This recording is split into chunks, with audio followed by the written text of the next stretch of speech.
Hello friends, आज हम आप सबके बिल्कुल यूनिक स्नैक्स के रेसिपी शेयर करी जात बाटी जेके आप पहले कब्बो नहीं बना के खैले हो। तो बहुत ही डिफरेंट और यूनिक रेसिपी बा। तो वीडियो के बिल्कुल भी स्किप न करब। तो चलिए कि बनावल स्टार्ट कइल जा। तो फ्रेंड्स, ई स्नैक्स बनावे खातिर हम यहाँ पर पैन रख दिल बाटी और एमन 1 बड़ा चम्मच सरसों के तेल डालत हई। अगर आपके पास सरसों के तेल नहीं बा तो आप दूसरा तेल भी ले सकेली। तेल के अच्छी तरह से गरम कैले के है। जैसे ही तेल गरम हो जाए, आधा चम्मच हमनी के जीरा डाले के है और 1 इंची अदरक के टुकड़ा छोटा छोटा कट के डाल देवे के है। गैस के फ्लेम हमनी के मीडियम रखे के है और 4 कली लहसुन की डाल देवे के है। और अब हम एमन डालत हई 1 ठे लाल मिर्च। आप एक जगह पे हरी मिर्च भी ले सकेली। चला के फ्रेंड्स 1 मिनट तक हमनी के भुने के है। तो ये देखी फ्रेंड्स, हमें के 1 मिनट भून ले बाटी। तब हम यहाँ पर 50 ग्राम मूंगफली के दाना ऐड करत हई। तो फ्रेंड्स, हमें मन कच्चा मूंगफली के दाना डाल ले आटी। आप एक जगह पे रोस्टेड मूंगफली के दाना भी डाल सकेली। हल्का सा हमनी के भून देवे के 1 मिनट तक। तो मूंगफली हल्का सा फ्राई हो चुकल बा फ्रेंड्स। तो अब हमनी के मन प्याज डाल दे है।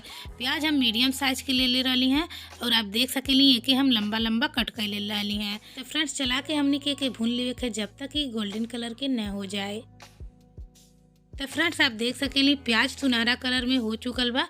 तो अब हम एमन डालत हई मटर।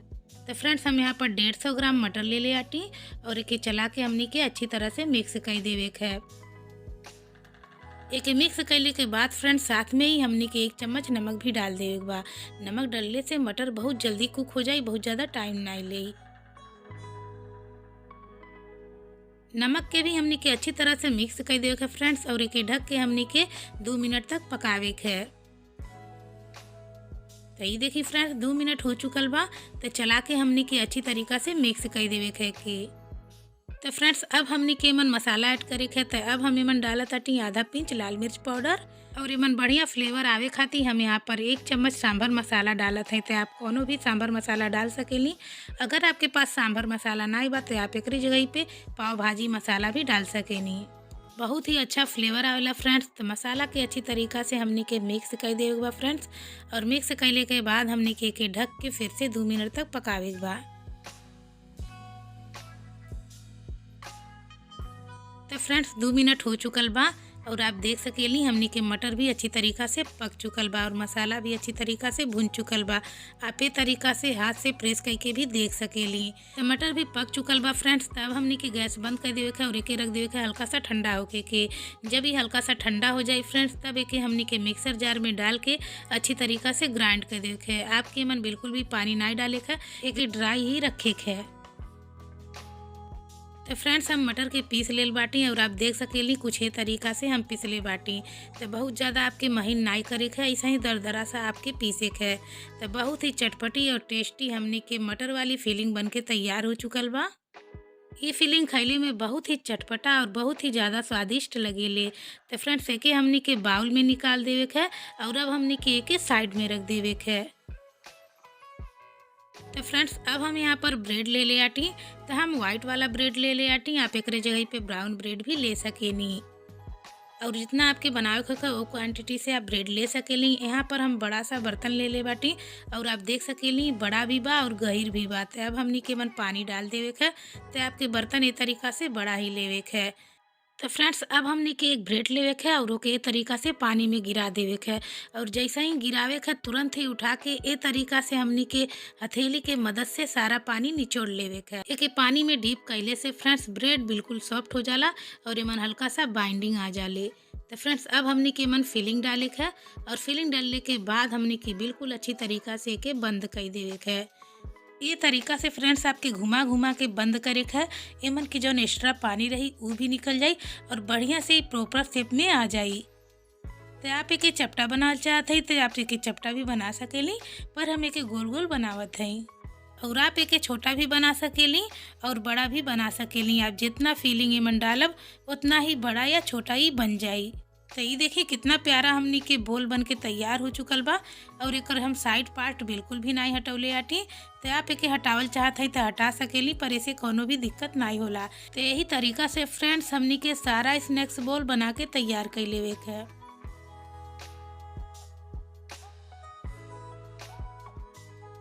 तो फ्रेंड्स ये देखिए हम सारा बॉल्स बना के तैयार कर लेल बाटी और टोटल हमारा 8 बॉल्स बन के तैयार हो चुकल बात है। आप जितना भी बनावल चाहत हैं उतना आप बना सकेली। यहाँ हम कटोरा में 3 चम्मच बेसन लेते हैं और फ्रेंड्स बेसन डालने के बाद हमने के मन थोड़ा सा पानी डाल के अच्छी तरीका से मिक्स कर देवे के है। घोल हमन के बिल्कुल पतला रखे के है, बहुत गाढ़ा नहीं करे के है। और फ्रेंड्स अब हम एमन ऐड करते हैं नमक। तो नमक आप अपने स्वाद अनुसार ही डालब। एमन नमक अच्छी तरीका से मिक्स कर देवे के फ्रेंड्स। तो ये देखिए हमने के बेसन के घोल बन के तैयार हो चुकल बा। आप एक स्लरी भी बोल सकेली। तो ये देखिए उंगली से आप चेक करके भी देख सकेली कि कितना पतला हमने के रखे के है। तो फ्रेंड्स ये देखिए हम गैस पे अप्पम पैन रख दिल बाटी और अब हमने के मन आधा चम्मच तेल डाले के है। तो फ्रेंड्स आज के स्नैक्स हमने के अप्पम पैन में बनाए। अगर आपके पास अप्पम पैन नहीं बा तो बीच में हम बता देब कि आप बिना अप्पम पैन के कैसी बनाई। तो फ्रेंड्स तेल हमनी के गरम होके देवे के है और जौन हमनी के घोल बना के तैयार कैले रहली हैं ओमन हमनी के बॉल्स के डाल के ये तरीका से अच्छी तरह से एक कोट कर देवे के है। और कोट कैले के बाद फ्रेंड्स सारा अप्पम खाचा में हमनी के एक डाल देवे के है।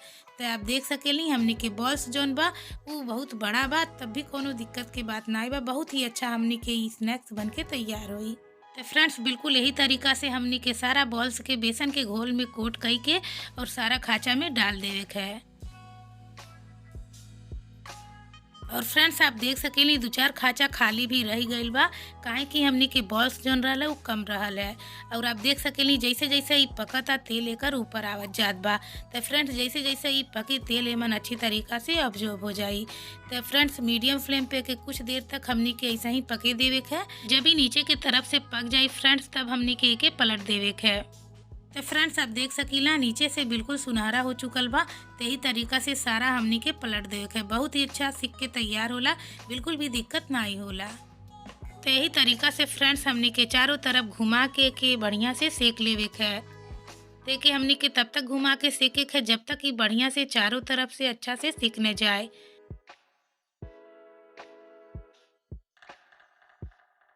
अगर आपके पास अप्पा पैन नहीं बा फ्रेंड्स तो आप एक डीप फ्राई भी कर सकेली। बेसन के घोल जब आप पेपर लगाए तो बिल्कुल भी नहीं फटी। तो आपके पास 2 ऑप्शन बा, तो आप कोनो में भी बना सकेली। तो ये देखिए फ्रेंड्स चारों तरफ से हम एक अलट पलट के बढ़िया से पका लेल बाटी और बिल्कुल ये ऊपर से गोल्डन कलर में हो गई बा और बिल्कुल क्रिस्पी हो गई बा। तो अब हमने के निकाल लेवे के है। तो फ्रेंड्स आप देख सकेली देखने में ये बिल्कुल टेम्पटिंग लगता। और आपसे रिक्वेस्ट बा अगर ये रेसिपी आपके अच्छा लगत बा तो नीचे एक लाइक के बटन बा, आप ओके जरूर प्रेस कर देव। और अब हम एके सर्व करते टमाटो केचप चटनी के साथ। तो आप कोनो भी चटनी के साथ एके खा सकेली, हरी चटनी के साथ या फिर चाय के साथ भी एके खा सकेली। अंदर से बहुत सॉफ्ट और ऊपर से एकदम क्रिस्पी क्रिस्पी, खाइले में तो बहुत ही चटपटा और टेस्टी लगेला। तो आप भी एक बार जरूर ट्राई करब। और फ्रेंड्स अगर आप हमारे चैनल पे नया बाटी ऐसे ही डिफरेंट और यूनिक रेसिपी देखल चाहते हैं तो हमारे चैनल भोजपुरिया रसोई एंड ब्लॉग के आप लोग जरूर सब्सक्राइब कर लेब और बेल आइकन के प्रेस कर बिल्कुल भी नहीं भूलब, ताकि हम कोनो भी वीडियो अपलोड करी तो का नोटिफिकेशन आपके पास सबसे पहले पहुंचे। तो फ्रेंड्स फिर मिला जाए अगले वीडियो में कोनो नई रेसिपी के साथ। तब तक के लिए बाय, टेक केयर।